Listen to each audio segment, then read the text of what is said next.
So, a massive week or 2 weeks in the Scottish football season where all five teams have made it to the playoff stage, and all five teams will have dreams of making it to the league phase. Celtic of making it to the Champions League phase, of course. No matter what happens in their playoff, they will be playing European football, and the rest have a one-shot chance of getting to the Conference League. They lose, they're out of Europe. But without further ado, before we get into the predictions for each of the clubs' games in Europe this week, if you are new round here, please consider checking out some of the other content on the channel, liking and subscribing, and also following on all other social media platforms like TikTok, Twitch, and X as well. But without further ado, let's get into the predictions in order of how the games are going to kick off. So, starting off with Celtic against Lask in the Champions League playoff. Celtic's form table there does include two friendlies because they haven't played five competitive fixtures yet. And they have got a draw, win. Of course, they've started the domestic season off with a 100% ratio in all competitions. Lask have got a loss and 4 wins in their last 5 games as well. So it should be an interesting contest between the two. Celtic are the favourites going into the tie with a 70 to 75% chance of progressing into the Champions League phase. However, Celtic were the favourites last year against Kairat Almaty and they didn't make it. I would say though, this time Celtic look much more prepared going into this game. We still have the deadline tonight that they can register 2 more players should they get any transfer business done.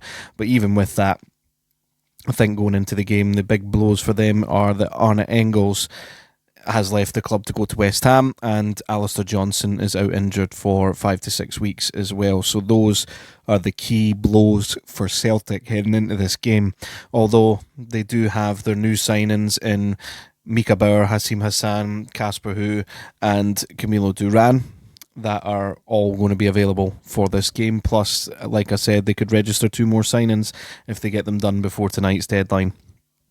But in terms of how I think this game is going to go, I think Celtic need to come out of the blocks in this game and take as big a victory over to Austria as they possibly can so that they don't find themselves in a situation like last season where they were needing to go and get a win away from home.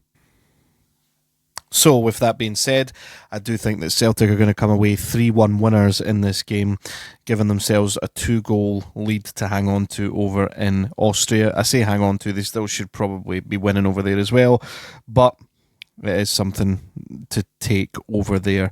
Is going to be the key for Celtic here, I believe. Next, on to Ghent versus Hibs.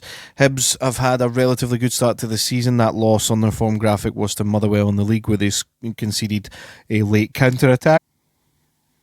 They were really poor in the first half of that game, but they played decent in the second half. And then, of course, they've had some big wins in that time over the likes of Rangers and Skendia in Europe, of course, and then at the weekend they did just beat Partick Thistle to progress through in the Cup.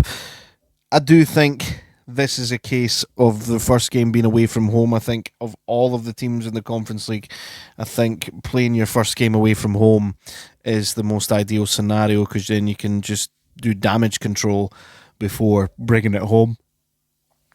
And if you can get some sort of positive result, fantastic. But I think in this case, I would love to see Hibs come away with a draw or a win here, but I think it's going to be 2-1 to Ghent.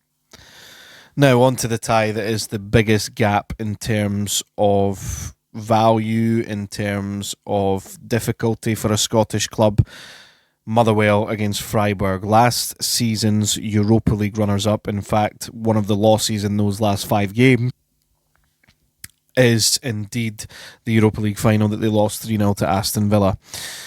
They haven't actually started any competitive fixtures yet. This will be their first competitive fixture though, so that might come into play a little bit. However, of course, Motherwell have somewhat been struggling a little bit in terms of looking leggy at times against the likes of Helsinki in the first leg. they were came over with the draw, and then they've got themselves a win, which actually the form table there is wrong. I've just realised they did beat Helsinki, obviously, before losing to Stenhousemuir at the weekend there in the cup after extra time. So that's hopefully that doesn't knock Motherwell's confidence too much, but I think this game, realistically, the best case scenario would be a draw for Motherwell to take over to Germany.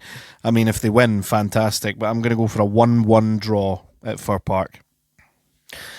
On to Hearts against Rapid Vienna. Rapid Vienna are in fine form at the moment. In fact, they won their domestic fixture 8-0 at the weekend. However, Hearts have now started to find a bit of form themselves as well. Their first win of the season coming 4-0 against Dundee United. They then managed to pick up a respectable draw against Benfica, even though the tie was over at that point, and they had a goal or two disallowed in that game. And then they came away 6-2 winners at the weekend against Inverness in the Cup. So Hearts are starting to find their goal scoring a little bit, but defensively still looking a tiny bit suspect, so they need to have that sorted for this tie. Obviously, Rapid Vienna seem to have improved from last season with that kind of form and winning 8-0, but even so, I'm going to back Hearts to win this game 2-1 at Tynecastle, and hopefully they'll have enough to go away from home and pick up enough over there to get into the Conference League phase. Of course, Rapid Vienna did play against Dundee United in the Conference League qualifiers last season, and they did have to go to penalties to knock Dundee United out after 2 legs there, so that gives me a bit of hope for Hearts. And on to Rangers versus Jablonec. Rangers, of course, managed to get their first win at the weekend under Derek McInnes, and it was an emphatic one, winning 5-1 over St Mirren. Jablonec head into this game winning their last 5 games as well, but even though that's the case, I am going to back Rangers to win this home leg as well.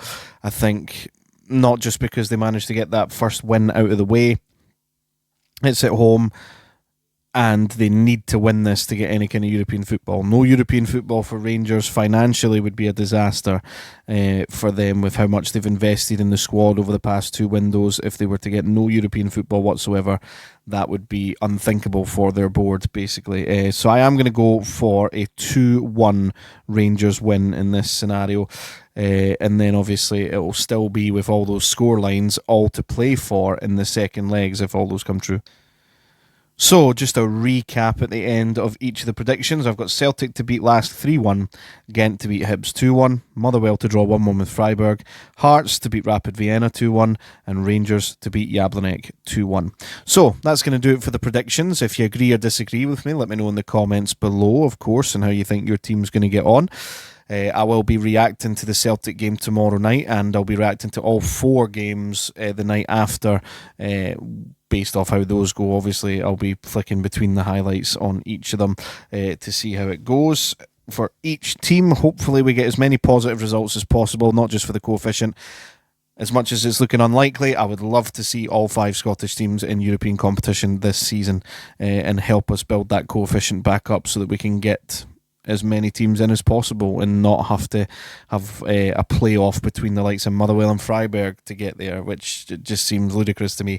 But anyway, thank you very much for watching. If you are new around here, please consider checking out some of the other content on the channel, liking and subscribing, and I'll catch you in the next one.